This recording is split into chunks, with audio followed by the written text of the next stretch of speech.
How do you explain it? A person is here one instant and gone the next, vanished. Like Brian Schaefer, a med student in Ohio who disappeared on April 1st, 2006. He was with friends that night at the Ugly Tuna Saloon in Columbus, Ohio. Schaefer was clearly visible on the bar's security video. That's the very same video that didn't show him leaving. Because when the night ended and the Tuna's patrons trickled out, Brian wasn't among them. The place was searched. It was turned upside down. But there was no sign of Brian Schaefer. Friends and family panicked when there was no word from Brian and no sign of him. Search after search came up empty. Days became months that turned into years. More than 19 years now. Brian Schaefer was right there. And then suddenly, it was as though Brian Schaefer had never existed. We're such optimistic creatures, cocky really, in our conviction that the world can be mapped, that the world can be known, that reality itself is what we say it is. But what if there are cracks or holes, openings where things and maybe people too can somehow slip through and be lost forever? And make out a small beam of light against the mirror. 901.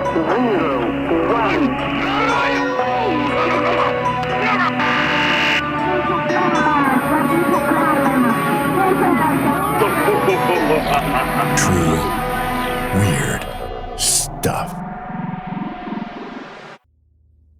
People poofing into thin air isn't some new phenomenon fed by the internet. Let's go way back to June 1768, when all Owen Parfitt wanted was to sit on the front porch that summer evening and listen as the long, warm day settled into night. As the lavender and blue dusk deepened the sky, Owen could hear workers on a neighboring farm calling out to each other as they hustled to finish their labors before full dark.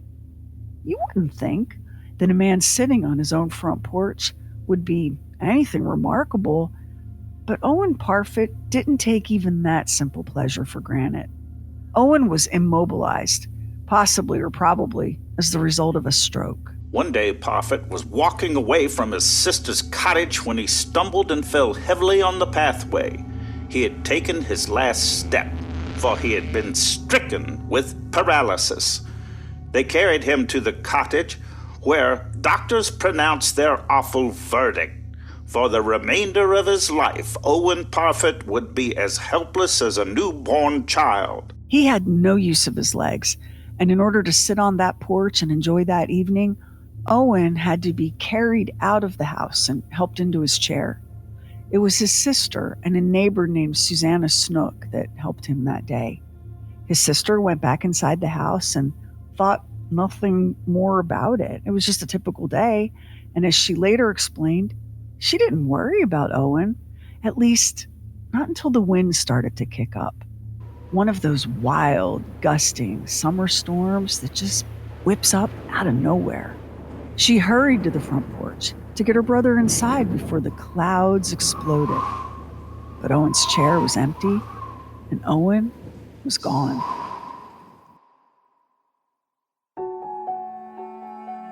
The alarm rapidly spread through the town, and search was immediately made everywhere in the neighborhood, in the roads, and in the fields for a great distance around. All the wells and ponds were searched, but to no purpose.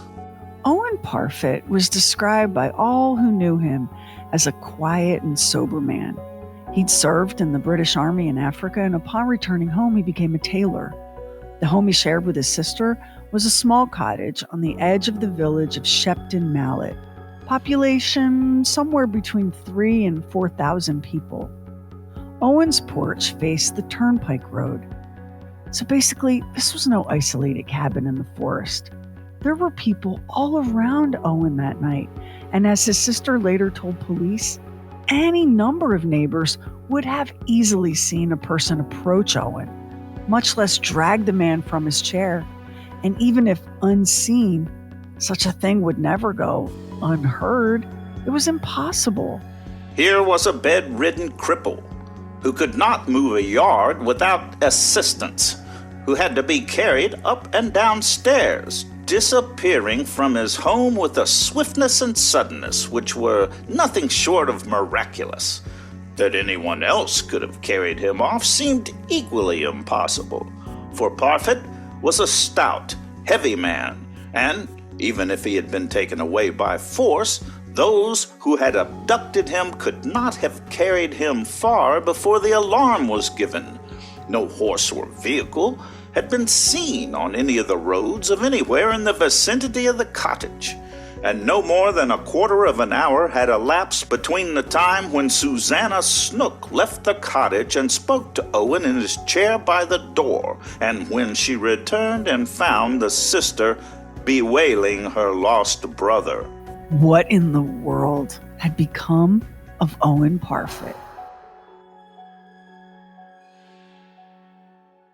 Hey there, True Weirdos. We'd like to save a seat for you at the True Weirdos table. All you have to do to sign up is go to trueweirdstuff.com, wait for the pop-up that says sign up for updates, fill out the info, and you're in. And some lucky weirdos chosen at random are going to win a True Weird Stuff very high quality hoodie, fancy enough for wearing to a deposition, sturdy enough to wear for robbing a grave. Jehoshaphat Stone said he knew Owen Parfitt well. He declared that the general opinion was that Owen Parfitt was carried away by supernatural means. And not just any old supernatural entity, but the devil himself. That was the rumor, or one of them.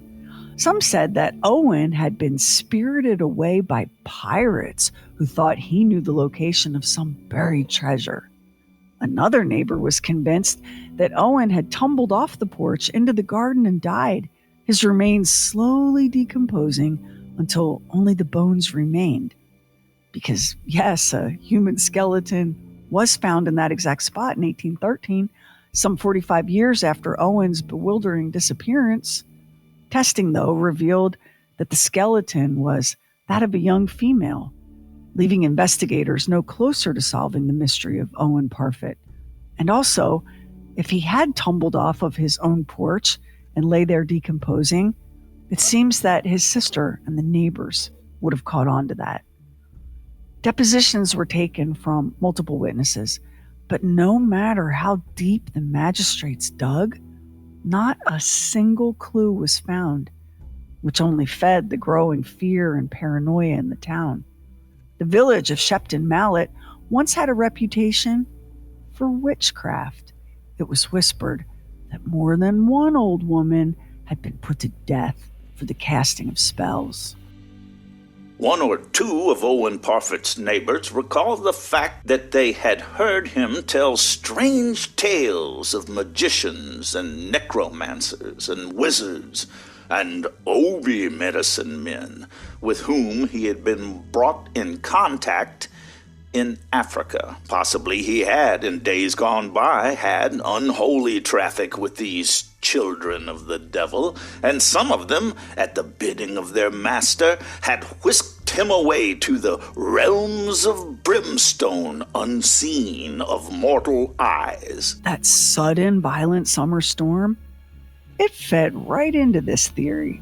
The storm itself an indication that the prince of the power of the air had had a hand in spiriting away his victim. This belief rapidly gained ground as years went on. Amongst the ignorant and uneducated, it became an accepted theory that Owen Parfitt had been carried off by the devil or his emissaries. Naming the devil as the prime suspect was a bold move, but there were other peculiar theories too. Hugh Pearson was a dispensing chemist in a town 30 miles from Owen Parfitt's village. A dispensing chemist, that's what we call a pharmacist.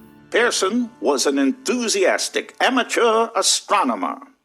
He had a telescope in his garden and kept a nightly log of observations. On that June night, he was observing the planet Mars when he was aware of a moving light to the northeast. I tried to observe this through my telescope, but it was moving too fast to obtain a clear view.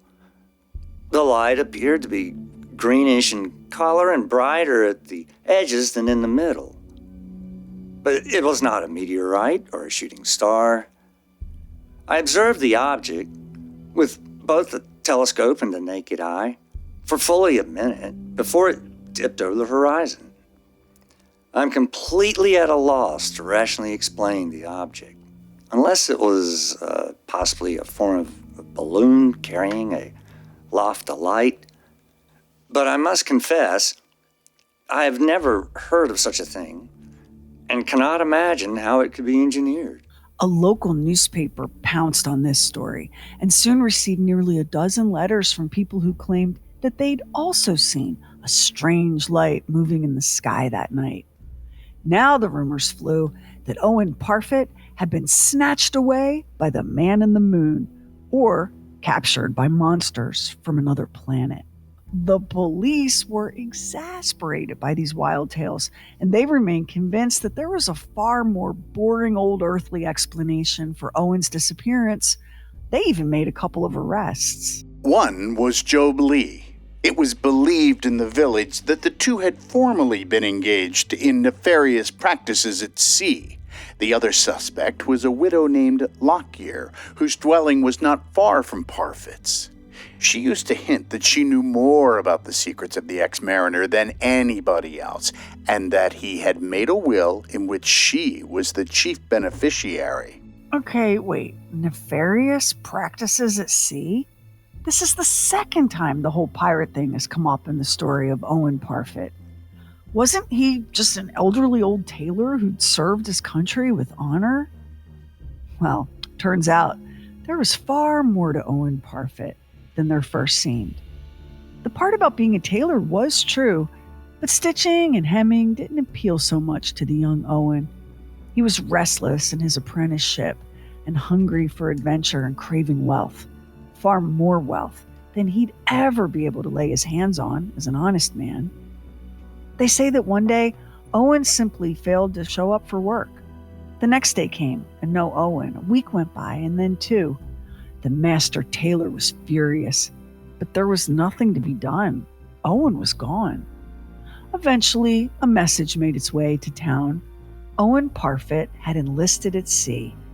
Now, the problem was the Royal Navy had no record of any sailor by that name, so it was assumed that Owen had become a privateer.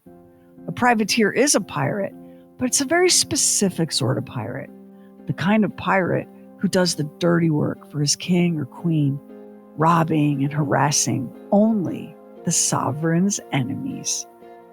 Privateers were given licenses by the crown to attack enemy ships during wartime. It was seen as a, cost-effective way to expand the size and scope of the Royal Navy. Privateers helped the crown while helping themselves to far bigger paychecks than they could have ever earned as legitimate sailors. That's because the Royal Navy paid set wages from ship's cook to admiral. But the privateers took a share of whatever loot they captured, and many made fortunes doing it. It was a life of risk and reward, of adventure and danger, all wrapped up in glorious patriotism, because the privateers saw themselves not as criminals, but as heroes serving their country. With this in mind, the police brought a retired sea captain named Hall in for questioning. Owen Parfitt was said to have served under Captain Hall, a man described as every bit as brutal and cunning as any of the legendary old pirates, including Blackbeard himself. It's not clear how the police thought Captain Hall might be involved, because this was the 18th century and not an episode of Law and Order. Detailed records didn't survive, assuming they ever existed. But the people and the press had a very lurid theory about Captain Hall Owen Parfitt, Job Lee, and a dead sailor by the name of Lockyer. Hall was ferocious and unscrupulous. Piracy cannot be charged against him. In these modern times, piracy does not pay. But there are crimes in which a dishonest sea captain can indulge. He can carry away ships. He can smuggle cargoes. A hot-tempered captain has been known to murder a member of his crew. A committal to the deep and a false entry in the log cover up the fact. Such a crime can remain hidden if there are no witnesses. No witnesses, unless there were. Did Captain Hall have secrets to keep? Secrets that were known to Lee and Parfitt and Lockyer? Secrets Hall paid the three men to keep. Blackmail, that was the theory. Rich as Captain Hall had become, his little hoard of wealth was being nibbled away by the steady drip, drip, drip of payments that kept his former crew silent. Which is why the death of Lockyer was welcome news and saved Captain Hall some money. But the man had left a grieving widow, and Hall found himself troubled by what that woman might know. Was there anything to support such wild speculation? Because this was quite a tale to tell about an elderly tailor who was unable to walk from his own bed to the door. Yet what else could explain the regular monthly visits, like clockwork, that Job Lee paid to both Owen Parfitt and the widow Lockyer? Let us suppose that Mrs. Lockyer's demands were small in comparison to Parfitt's. He was the head of the blackmail syndicate, and it was he who had suggested the plot to Lockyer and Lee. It was he who took the lion's share of the spoil and egged on the others. Whoa now. This is one fever dream of a plot, and about as far from the image presented of a weak old man unable to lift himself from his own bed as you can get. Job Lee was hardly anything but a tool in the hands of the cunning Parfitt. Thus, Job Lee was the fetcher and carrier between Captain Hall and Parfitt, who ruled both men from his big chair, and had been heard to say what he would do to Job if the seaman played him false. The fact that Captain Hall's reputation was that of a man who had no respect for human life helped sell this story, even though it would appear to be entirely made up. But by the time this version of events was being floated, Owen Parfitt had been missing for 173 years, almost 2 centuries, and not one scrap of evidence had ever been found to explain it. With Captain Hall, Job Lee, and Lockyer and his widow all long in the grave, why not just spin a big dramatic story in hopes of solving the mystery? Captain Hall became more and more desperate as the demands of Parfitt grew bigger and bigger. The insatiable leech had to be eliminated. Now, according to Owen Parfitt's sister, who was significantly older, probably in her early 80s at the time of his disappearance, and the neighbor, Susanna Snook, there were many people around that late afternoon on the fateful day Owen disappeared. Many potential witnesses. Both women told police that only 15 minutes at the most had elapsed between they settled Owen into his chair, draped a heavy coat across his shoulders. The big man was prone to catching a chill, and evenings in southwest England, even in June, can have a bite to the air. But the blackmail theory? It ignored the accounts of Parfitt's sister and Susanna Snook. In the hush, 3 men drove up in a light trap to Owen Parfitt's garden gate. A light trap is a kind of horse-drawn carriage. Not a soul was in sight. There is no desert so lonely as the English countryside at the sacred hour of dinner. The old sailor was dozing in his big chair. It was easy to spring on the helpless man, gag him, and bundle him into the trap. It was the work of a few minutes to drive the few hundred yards to Mrs. Lockyer's cottage. There, the desperados completed their hideous task. Owen Parfitt would trouble Captain Hall no more. I mean, okay, I guess, if we're just pulling it out of thin air. The suggestion that Owen Parfitt was coldly and efficiently murdered in the widow Lockyer's house and his body disposed of without drawing any attention or leaving any evidence behind seems unlikely. Owen weighed more than 15 stone. That's 210 pounds. That's a whole lot of body to move and dump without anyone noticing. Plus, there was, remember, a pretty exhaustive investigation and even a magistrate's inquest. But there was from the beginning a circumstance that gave rise to considerable gossip. Parfitt never sought nor encouraged orders, and he did very little tailoring, but was never short of money. If you've ever daydreamed of living in a cozy little village, don't forget that every single person in town will know and will be minding all of your business. He was visited from time to time by rough-looking seamen who interviewed him at his sister's cottage and left the village directly after the visit was over. You know the saying, nature abhors a vacuum? Yeah, well, people aren't crazy about a vacuum either. The sudden and baffling disappearance of Owen Parfitt created a mystery that left the village unsettled and uneasy. Into that vacuum rushed all sorts of crazy theories, including the idea that the old tailor, trapped in his wrecked hulk of a body, was also somehow a scheming, diabolical privateer. A man said that Parfitt had told him that he knew of an island where you can dig up diamonds by the spadeful, diamonds bigger than the eggs of ducks. He went on to say that Parfitt had told him others were in on the secret, and that one day they would either kill him or abduct him. Diamonds the size of a duck egg? You can't blame people for grasping at every possibility. They were afraid. They wanted an answer because they knew, they felt it in their very bones, that something was deeply strange, deeply wrong about the way that Owen Parfitt had vanished off the face of the earth. For Parfitt to have moved of his own volition was impossible.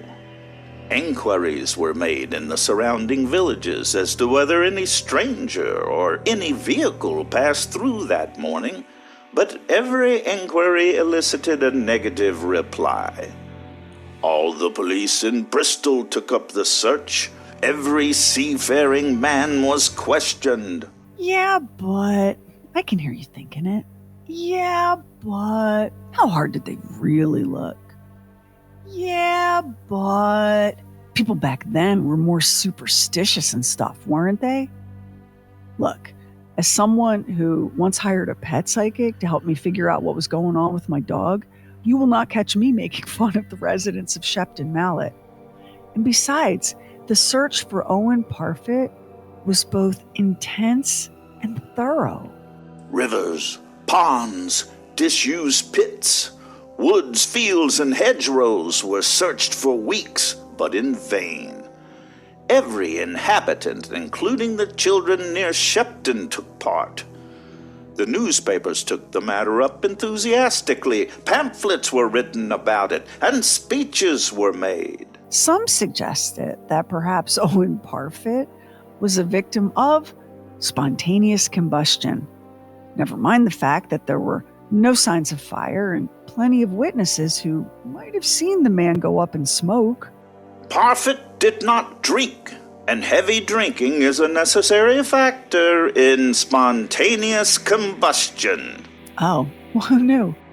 Others thought that maybe Owen had experienced a sudden restoration of strength and health. Whatever had happened in his brain to render him immobile, could it have happened again, but this time reversing the symptoms? That a paralytic old man of 70 could suddenly wander and lose himself in the field when the fields were full of people, for it was mowing time. That was also impossible. So what was left but to blame the devil himself? The influence of Satan. That hypothesis needs no remark. Such is the story of Owen Parfitt, whose fate remains shrouded in mystery. In the UK, Owen's home, 170,000 people are reported missing every year. Nearly 96,000 of those are adults. Still, cases of what they call the long-term missing are rare. Most missing adults are found within 2 days. Only 1% of missing adults are still missing after a month. Owen Parfitt has been missing for 257 years. Time slips, interdimensional portals, alien abduction, the devil. When a person disappears without a trace, sooner or later, any and every possibility gets thrown into the mix. The idea of slipping through time is something you can find in folklore and myth and stories throughout human history. The story of Rip Van Winkle is a classic example. Rip lost 20 years. They were an eventful 20 years since he missed the entire American Revolution. For Rip, though, it felt like no time at all had passed. That's the key feature of a time slip experience. For the individual, what feels like a moment can turn out to be years in their original timeline, or maybe centuries, like in the case of Owen Parfitt, if he was a victim of this spontaneous time travel. Stories of people slipping through time aren't just the stuff of legends from the olden days. In 1996, in the city of Liverpool, an off-duty police officer was strolling along a busy street heading to Dylan's bookstore. He described suddenly feeling strange. An odd, peculiar sensation overcame him. He paused, feeling disoriented. And when he looked back up, the city street had been completely transformed. The people jostling him on the sidewalk were wearing costumes, like from a movie set in the 1950s. Then he realized that the cars, both parked and moving, were vintage models, also from the 1950s. And the bookstore, so familiar, it looked different too. Now it was called Crips. Feeling uneasy, the man stood, pedestrians flowing around him, staring in disbelief. For how long, he couldn't say, not more than a minute or two. And then, as suddenly as it happened, the whole world seemed to tremble, and then he was back in the present. The sights and sounds of mid-1990s Liverpool were just as he knew them, back to normal. But he wasn't. He was left profoundly shaken by the experience, something that wasn't helped at all by a little bit of research. Dylan's bookstore? It had once had another name, Crips, back in the 1950s. It's a great story, but the police officer insists that it really happened, and he had a witness, because that cop wasn't the only person who slipped through time that afternoon in Liverpool. A young woman in modern 90s clothing was also heading for the door of the bookstore, and the officer followed her in. He noticed the contemporary logo on her handbag, which, given the fact that he was a cop and trained to observe details and behavior, isn't at all surprising. She appeared as confused as he was. And as the world around them resolved itself back into their familiar 1996 Liverpool, she voiced that confusion out loud. Weird as hell and inexplicable. Easy to dismiss as a delusion or a hallucination or attention-seeking. You know, people lying to get rich or famous. Though, as usual, there was no fame or fortune to be had for either the cop or that young woman. Just skepticism and mockery. Just people accusing them of lying, which you can understand because people need reality to be rock solid and dependably predictable. They need time to be linear and stable, not a mad tangle of past, present, and future where, if circumstances are just right, anyone can slip right through and fall into the past or into the future, fall and keep falling, and maybe never, ever make it back to the place and time where you belong. Time. How we love to think of it as fixed and factual, just because we can measure it in ticks and talks. Einstein tried to break us of this habit, but the theory of relativity is so complicated to wrap your mind around. Listen here, Einstein said. Time is not absolute. Time is not what you think it is. Time can be experienced differently based on relative motion and gravitational fields. It's simple. It's not though. Not for most of us, Einstein. For most of us, time has only one speed and one direction. And oh no, now here comes quantum mechanics to suggest that time might actually be this flexible thing that we influence and control with human consciousness? Which isn't nearly as crazy a theory as it might sound at first. Don't we already know that humans can experience time in wildly different ways, that our perception of time can be altered by everything from substances to our own emotions? Doesn't time fly when you're having fun? Doesn't time drag when we're waiting in anticipation for the bell to ring, or for dinner to be ready, or for the dog to find just the right spot to do his business out here in the rain in the middle of the night? Our experience of time can be every bit as stretchy as a rubber band. Fringy, as the time slip phenomenon sounds, so many cases have been reported. Like this one from October 2024. A man named Sebastian Garrido was walking along the street, heading out to visit his dying grandfather in the hospital, when he noticed a mysterious figure standing nearby. A closer look revealed it was his grandfather, but younger, as he was in his 40s or 50s. "Fancy meeting you here. Everything will be okay. Tell your dad I'll be fine," the man said before disappearing. Garrido said that he broke out in goosebumps and threw up, and then he broke into a run, racing toward the hospital only to see his present-day grandfather. Finding the man was still alive, resting in his bed with just weeks to live, his grandfather said, "I saw you in a dream." Studies have been done on people who report these time slip experiences, and there's real consistency in how these events are described. The feeling of disorientation, the incredible vividness of it all, sight, sound, smell, touch, the powerful emotional resonance that lingers long past the moment. How transformative these experiences are. How the people who've slipped through time and returned now see time and their place in it so differently. That sounds poetic and all, but it doesn't get at the most basic issue. Science doesn't understand what time is, or really how time works.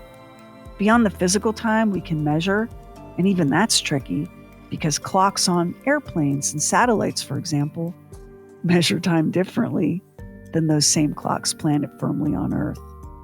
Oh no, not the theory of relativity again. The theory that tells us that nothing can travel faster than the speed of light, which makes any kind of time travel impossible, including time slips. Unless enter the multiverse theory. What if, instead of our boring old single and lonesome universe, an infinite number of universes exist?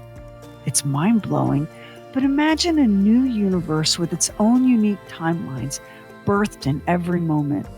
An infinite quantity of worlds, each like a soap bubble in an infinite cloud of other soap bubbles, all piled up, touching each other, seemingly fragile, but as sealed off as if each was utterly and completely alone.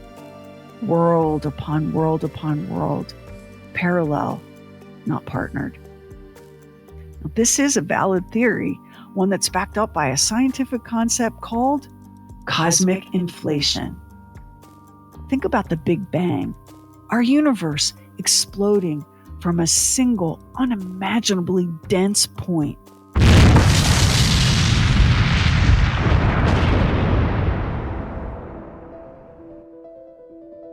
Expanding and expanding faster than the speed of light, spawning other universes in the process, an unlimited number of other universes, each branching off the other in an infinite chaotic tumble of worlds.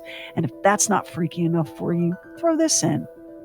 Cosmic inflation suggests that when our universe went Big Bang, it expanded into something that wasn't itself. Something where our laws, like the speed of light, just don't apply. What was that something? Who knows?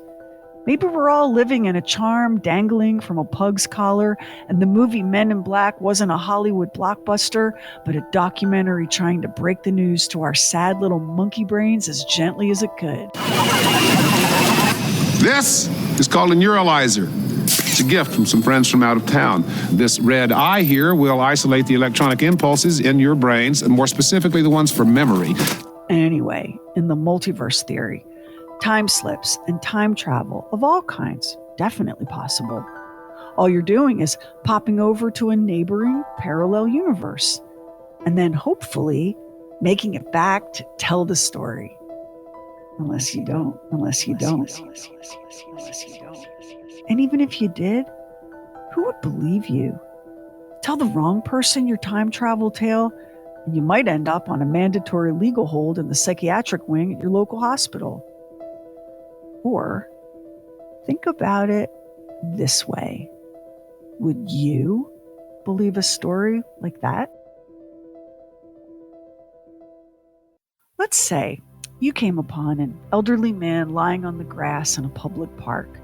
He's clearly homeless, and by the looks of him, he really needs medical attention. His clothes are worn and dirty, but also kind of, old-fashioned. Hard to put your finger on it, really. Just something a little, Amish, maybe? You kneel beside him. The panic in his eyes makes your heart sink. You're just trying to help. You offer a bottle of water, rummage in your backpack for that random Cliff Bar that's always knocking around in there somewhere. The man is talking now rapidly, but he's hard to understand. He's speaking English, but with a heavy accent. British maybe, or Scottish? Either way, it's thick, and he's so frantic that he's stumbling over his own words, and he's swallowing them whole. It hits you that a stroke can cause a person to have garbled speech. Is that what this is? I can help you. I can help you find your way back home. Do you know your address? What's your name? I'm Carrie. The stranger has drained the water bottle and paws at your arm as he slumps back on the grass. He's a big guy. He's so big. You know there's no way you're getting him to his feet without help. Let me do that again. He's a big guy, so big that you know there's no way you're getting him to his feet without help. And then what? Then what will you do? Now his gnarled hand is gripping your wrist. His mouth is moving. He's trying to speak again. You bend closer as he almost whispers the words. I am lost. The relief you feel, because lost is easy to fix. Lost is a problem you can solve. Lost is something you can handle. Just plug an address into your phone and boom, you got this. I can help you. I can help you find your way back home. Do you know your address? What's your name? I'm Carrie. And then he says in a soft voice, My name is Owen Parfitt. Next time on True Weird Stuff. You can hear every sound. You can't see, not in this stifling darkness, and you can't pound your fists or kick your feet or even scream. You're alive, but in a body that's playing dead. Playing dead so convincingly that you're attending your own funeral. Buried alive. It's something out of a nightmare, and something that used to happen way more often than you'd ever imagine. And for some people, it was actually a career.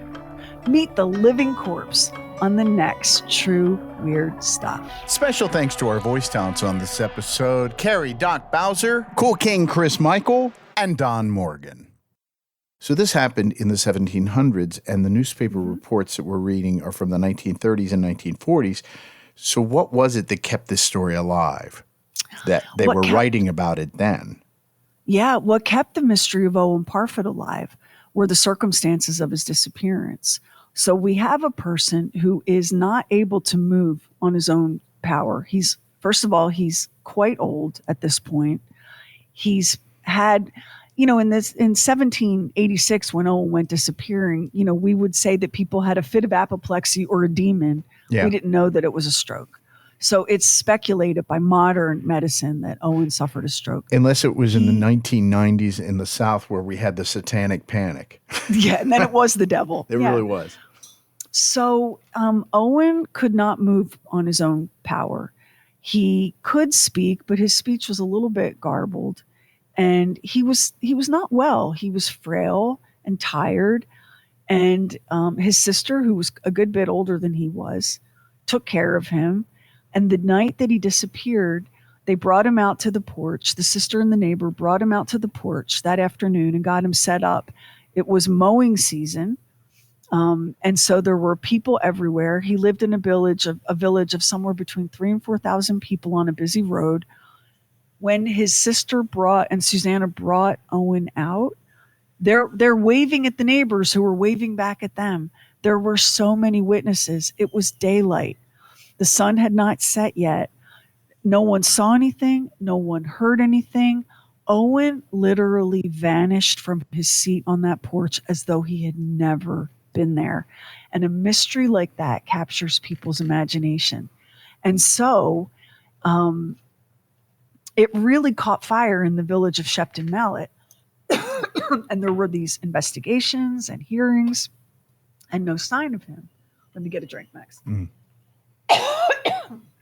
Max and I are both afflicted. We fear it may be the aliens. So that was very compelling. And as time went by, people wouldn't let the story go. And the more time passed, the more colorful the story became. Tales of pirates and witchcraft and the devil and dark magic and all this other stuff. But nothing could even come close to accounting for this weird disappearance. All the way up into the early 2000s, people were still talking about Owen Parfitt. Well, that's the thing that's sort of very interesting about this story. I mean, it is fascinating, but it is also interesting the way this story has survived. I mean, that's the thing that sort of was amazing to me about it. And so let's talk about the piracy stuff. So he was extorting money from this Captain Hall? That's what the story was? That's the story. But so here's the thing. Owen was a tailor's apprentice as a young dude, and he disappeared. And word came back to the town that he had enlisted. But after he vanished as an old man and the police investigation began, it turned out that whatever he enlisted in, it was not His Majesty's Royal Navy. They had no record. And if I can tell you one thing about the British Royal Navy, I don't care if it's today or 500 years ago, they kept some records. They really kept some records. The British were very buttoned up. There was no evidence that he had ever been in the Royal Navy. Cool King Chris Michael. But there was ample evidence that he had served as a privateer, which is a kind of government-sanctioned pirate. So we have privateers today. We know about them, but only after the fact. But I'm sure they sort of exist today. So that is an interesting dimension to the story.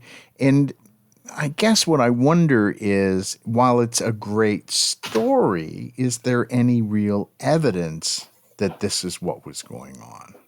No, that's the thing. There's not a scrap of evidence. So the evidence that they do find, and this is kind of fascinating, and I don't know if they just didn't have any laws about where they buried bodies, but the fact that you find the skeleton of a young woman in the 1830s near where this was, that had to be about 50 years after the fact? 50, 60? Yeah. But the fact that they found this skeleton, that's kind of interesting. Was there a murder? Or was this just somebody they buried on the property? I mean, if the body was buried near the porch, that seems... and if it was buried after the house was built, you wouldn't bury a body that close to the porch if you were doing it as a proper burial. That's where you would bury somebody if you were trying to conceal a crime. I thought that was an interesting little part to this. It was a freaky little development, the finding of a young woman's body all those years later. But the idea that Owen, I want you to imagine, it is a summer evening. Now, granted, summers in that part of England are not like, you're not in Florida, okay, but it's still summertime. A 210-pound man falls off the porch and lays there dead, and nobody sees him? Come on. Nobody smells him? Come on. Owen's body wasn't found. Not only was Owen's body not found next to his home, Owen's body wasn't found anywhere. And they looked everywhere. They dragged ponds. They went into every well. Max, they turned that place upside down looking for this man. Part of the reason that the search and the investigation was so thorough was because of the magnitude of the mystery.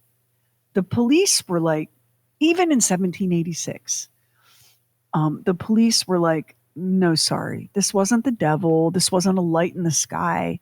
There's a simple explanation for this, and we're going to get to the bottom of it. Except they never could. And some of the theories that were floated were just as crazy as the devil, witchcraft, and lights in the sky. And that's the idea that this elderly, 210-pound immobilized man was somehow silently snatched off of his own front porch, brutally murdered, butchered, and his remains disposed of without a single drop of blood being found anywhere in any of the places that the police looked. Can you see why the cops were out of their minds with frustration over this? And for people that have done police work, I mean, it's fun when you see interesting cases that are parts of plots of movies, but generally most of their work is it's easier to find somebody that has committed a crime because there's evidence around that sort of thing. And they always look for the simplest explanation for whatever it is that has happened. So you can understand the frustration because there is simply no simple explanation for this. And every generation called this story back up, which is, I think, how it stayed alive. It became, if you're from that part of the world, that became local lore. Oh, did you ever hear the story about old Owen Parfitt? He just vanished off the face of the earth.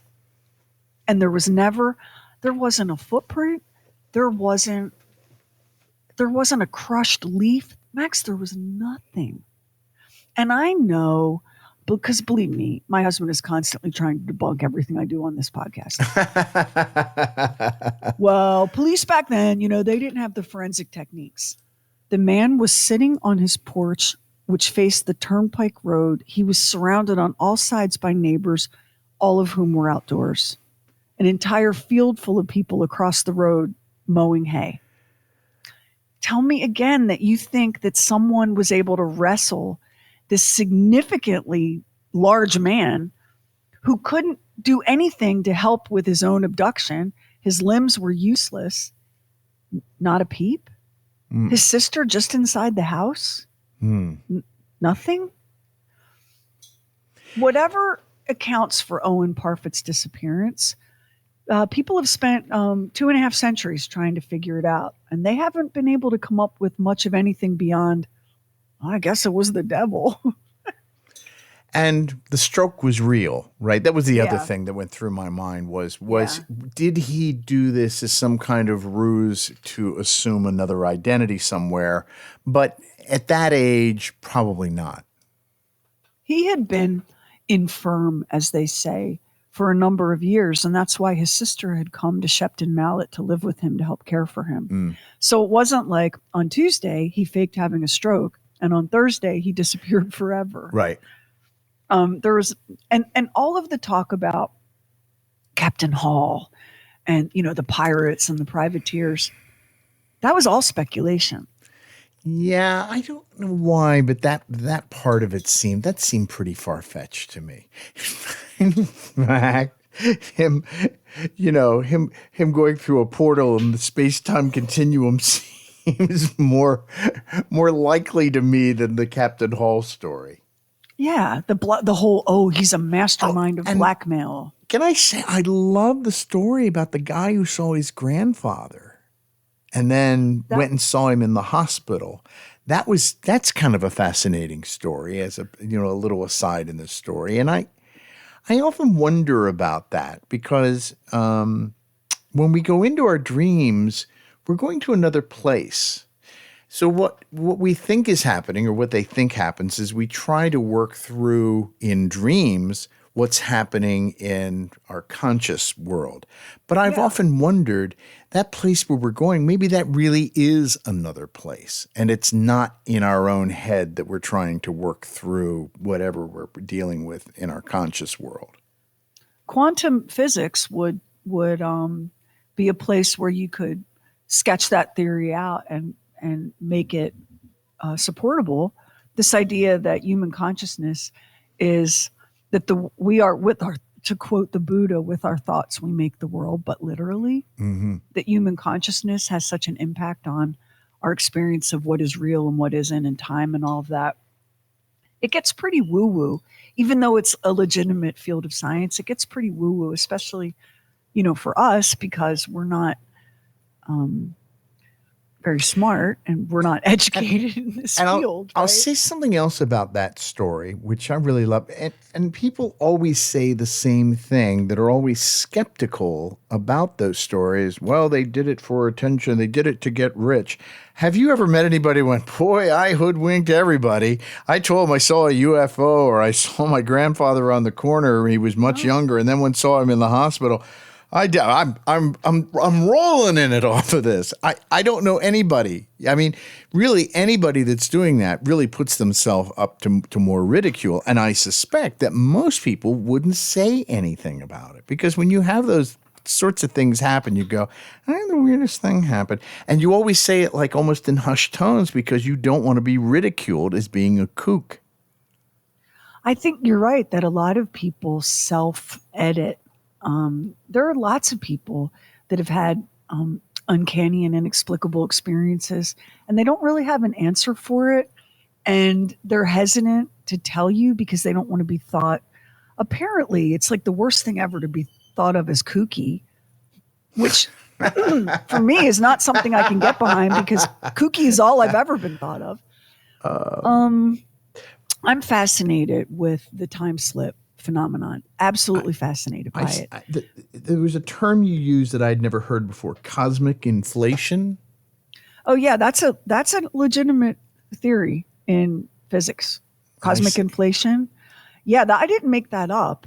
So cosmic inflation, we grew up and we still hear about, the Big Bang, that our universe began as this infinitesimally small and infinitely hot point. And it exploded and began rapidly expanding outward. That's the concept of the expanding universe. And that is where our universe comes from. And when you say, what's outside of the universe, they say, shh, hush, don't interrupt, because no one has the answer for that, right?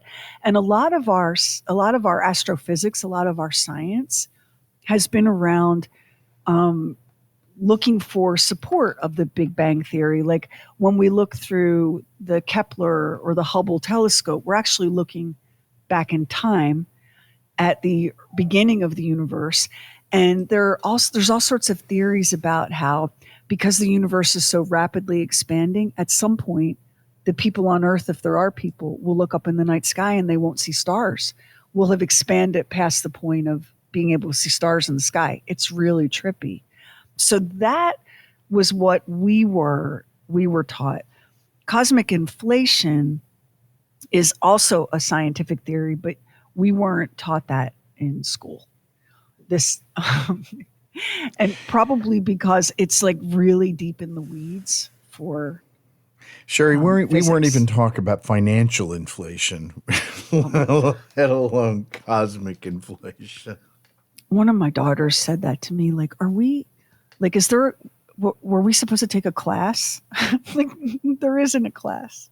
They don't teach us this. We're just supposed to learn this. Like, we're supposed to pick it up as we go. So the idea of cosmic, I think anytime you talk about the universe and Einstein and the multiverse, I think your brain starts to melt. Don't you? A little bit? Well, yeah. I mean, I always like to say it gives me a headache. Some of the things that we talk about sometimes in these postmortems, it gives me a headache. And that is because your mind is trying to sort it out, is trying to wrap its arms around it in some sort of tangible way that makes it make sense, like, the pencil that I'm holding in my hand, and I think that's the thing that's so difficult about this. Well, the thing about cosmic inflation, because I really, this is one of those things that you're like, I need to really try to understand this. Because it's different from this idea that we were learning in school about the Big Bang, that explosion, that expansion outward faster than the speed of light. With cosmic inflation, as the universe is expanding, it's spawning other universes. And God, there's so many, they're infinite. It'd be impossible to ever count. That's the idea of cosmic inflation, because it says that when the Big Bang happened and the universe began rapidly expanding outward, it had to expand into something, which, by the way, like, pass that doobie, because that is what you're thinking. That is the kind of conversations you have when, you're in college and, you've got to.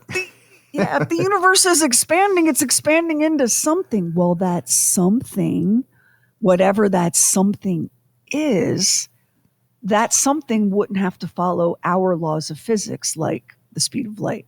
And that's where that theory, that version of the multiverse comes from. So as someone who's fascinated by time slips, and there's, oh my God, you could lose a week of your life just watching stuff on YouTube about time slipping. Hang on one second. Look in the bowl by the front door. Okay. Sorry. Okay. Anyway, so I've wanted to, like, I think all the time about people that literally vanish off the face of the earth, like Owen Parfitt. Mm-hmm. And I wanted to do a missing person story that could be a time slip, but that I won't touch someone who could have friends or family members that are alive to hear it.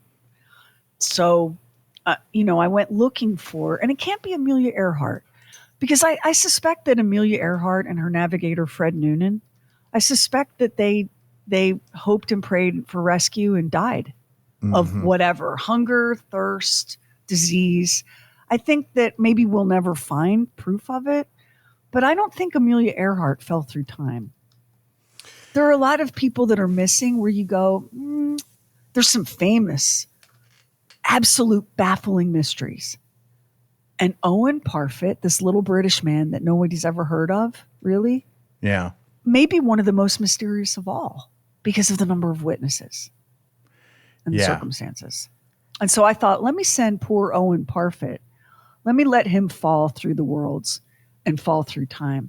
And one of the cool things to think about, let's say Owen did slip through time somehow. Let's say that violent summer storm with all that electromagnetic energy in the air, let's say that circumstances were absolutely unimaginably, staggeringly against the odds possible to create a gap. And this old man was in exactly the right place at exactly the right time to fall through that gap. If you remember the movie Peggy Sue Got Married, Yes, I her do. time travel, there's a storm involved in her time travel. What does Doc need in Back to the Future? He needs lightning to strike that clock, right? Right. So that's the thing that runs through folklore and mythology too, is this idea that violent electromagnetic storms can change reality. Can I spontaneous combustion probably is a whole episode all by itself of True Weird Stuff as well. But you told me something in this episode that I never knew before, and that is you had to have alcohol as a part of the equation in order for that to occur. That's what they said back when they were looking for Owen, that he couldn't have just burst into flames. Folks, if Owen Parfitt burst into flames on his porch, I beg you to use your sense. Not only would people have seen the fireball, but the wooden house would have had some singe marks, right? It would have. So when people do that, they don't vaporize. You do find remnants of the person. They have caught on fire. There have been actual documented cases of this. This isn't theory. This is something that has actually happened. So the fact that they didn't have any of that evidence would lead you to believe that was not the situation with him. But and I can't tell you that Owen Parfitt fell through the worlds. Nobody knows. Nobody knows what happened to Owen. But I sort of like the idea of sending Owen traveling through worlds and time. Because I wanted that poor, sweet old man, or terrible bastard of a pirate, whichever story you believe. I wanted him to be found by someone. So he was found by our producer, Doc. Which I thought was a nice twist in the story. So when I was a college student in Philly, there were, so many unhoused people on the streets of Philadelphia at that time. Were people that had been turned out of mental institutions that were closed when they lost their state and federal funding. And so you'd be, walking down the street to the subway station or whatever, and people would be in active states of psychosis, like hallucinating, shouting things out at you. And it was heartbreaking, right? I mean, heartbreaking to imagine human beings, especially when we have plenty of resources and we just don't allocate them to people that need them. Anyway, it was heartbreaking to see. But I used to wonder, like, what if, not all of these people, but what if this man right here that is constantly yelling stuff to me that's from 200 years ago, literally, what if he's not from this time? Yeah. What if he landed here by mistake? You would think it's the rantings of a crazy person. You would go, well, this is a homeless man who obviously has got some sort of issues. But if you found yourself in a world that was familiar but not, like the police officer in Liverpool in 1996, and the world didn't reset you and send you back, you would have to make your way wherever you found yourself. This is the thing about people who disappear in time slips. You have to make your way. You're never going to be able to get home. There's a very compelling, I don't know if it's true or not, I don't know, but there's a very compelling time slip story. I might have mentioned it on another True Weird Stuff when we talked about the multiverse. Little boy comes home from school, can't get the door open. Finally, it opens for him, and the woman standing there is a complete stranger. It's his house, but it isn't. That's not his mother. She has no idea who he is. This kid, he's in the world that seems familiar, but everything is slightly off. Right. He ends up at the police station, ends up in foster care, and to this day claims that although he's made his way and made a life for himself here, he's not from here. He's from a neighboring parallel world that was close, but not the same.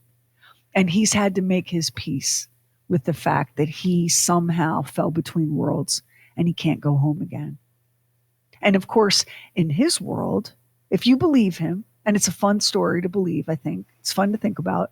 If you believe him in the world he came from, he's a missing child. And his parents have never, ever given up looking. And there's never been any evidence. There's never been a clue. Yeah, and I think that if you were to meet somebody who said, "Look, this is what my situation is," wouldn't you have a lot of questions? And is there anything that they could say that would actually make you believe what they were telling you? That was my question at the end of this episode. Would you believe you? See, if this happened? Probably, you know what, Sherry, I got to tell you, I probably wouldn't. Because would you believe you? I'd like to think that I'm open enough that I would be that character in the story that did believe in you and that sort of thing, but probably not. I mean, if I'm being honest, and I'm pretty open to all kinds of stuff that people would consider kooky. You wouldn't believe you. If I went upstairs and told a member of my family, listen, we need to talk about something, I've never shared this with anyone, and then proceeded to launch a story like this at them, my husband wouldn't believe me. He'd want to, but he wouldn't. I would scare him to death. He would think I was having some sort of a breakdown.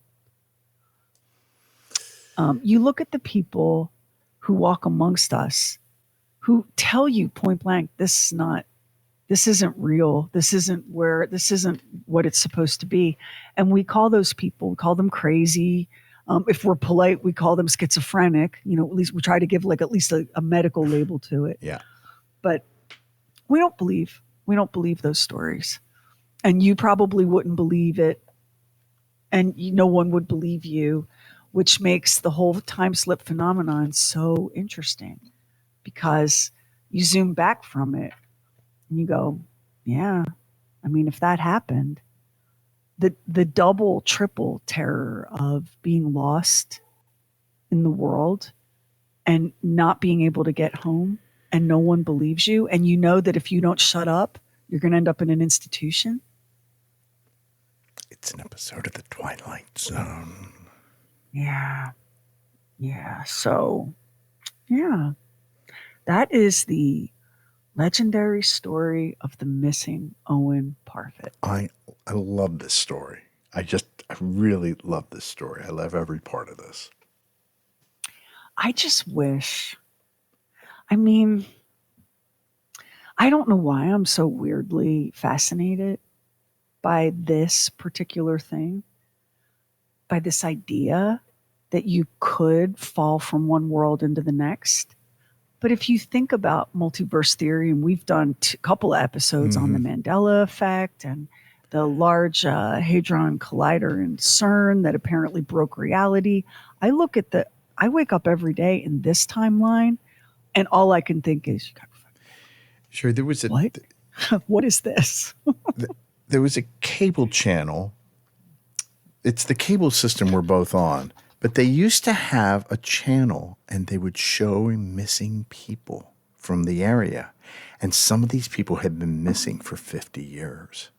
But they would show their picture, how old they were, what they would look like now. And they would show those on rotation. Do you remember that? With this really dramatic music. I was so fascinated with that channel. I would sit and watch it. I would sit and watch because one of them, they just had some information about one of them the other day. They think that, they may have found something, somebody who was missing for 50 years. But I am absolutely fascinated with that. But the idea that somebody can vanish without a trace and there's no reasonable explanation for what happened to them, man, I'm all about hearing about that. Well, and that a lot of these people, even now, somebody could be missing for 87 years And we, thanks to DNA testing, we find remains, we test it, and I'll be darned if that isn't where so-and-so was all this time. Or a vehicle will be pulled out of the bottom of a lake with remains inside, and that solves the mystery of that missing person. So, I mean, I am not implying that everyone who's missing and never found is, rocketing around in the multiverse. It's just there are a handful, and it's a very small percentage of cases where not only is the person missing, that's not the whole story. It's the circumstances around their disappearance that just have you going, wait a minute. And Owen Parfitt is one of them. And skeptics and debunkers would say, well, that was a long time ago. And they said that they said there were neighbors and witnesses, but you don't really know that. Well, no. But why would this whole village lie? What did these people have to gain? No. Are you suggesting they all lied, or that they all conspired to murder an old man who couldn't walk? I'm not believing that. That's like people that say the moon landing wasn't real and everybody conspired together. Yeah. Not believing that. At some point you can either believe or disbelieve, or just agree that, yeah, this is one hell of a mystery. And the disappearance of Owen Parfitt is one hell of a mystery. I don't see how it could ever, ever, ever be solved at this point. He's just been gone for so very, very long. And the thing about time slips and time itself is we think of it as tick tock, and he's been gone 257 years as we measure time. As we measure time. And the very same clock on your desk, if I send it up, if I put it on a satellite and send it up, it's going to tell a different time than it does here, because time is not a fixed concept. Time is trippy. Just because Owen Parfitt disappeared 257 years ago in his world line doesn't mean that when he landed in that public park where Doc found him, for all he knew, a moment had passed. So, because we have no way of knowing how time really behaves, much less how time behaves in the multiverse. And that's why this podcast is called True Weird Stuff and not Stone Cold Facts that can be proven. The true part of this is Owen Parfitt. Yes. And the weird part is maybe he fell through the worlds. And that wraps up this episode of True Weird Stuff. Next time, oh my gosh. Are you aware of the living corpse, Max? So no, I'm not aware of the living corpse. I know what the topic is, but I'm not aware of the living corpse. No. One of the things let me say this, America, you one crazy bitch, because the ways that people made their living, it's crazy. You're going to meet a man who made his living being buried alive. And you're going to hear from another man who was buried alive by mistake. And it was only a fight between the undertaker and the doctor that led to him being dug up and them realizing that, oh my God, the doctor's right. This guy was still alive and we buried him. Yeah. That doesn't happen quite so much anymore, at least in this part of the world, because of modern mortuary science. Thank God. Yeah. It's so fun. It's so fun to meet the living corpse and to take a visit 6 feet under to your grave, and literally no one can hear you scream. Wow. We'll see you on the next True Weird Stuff.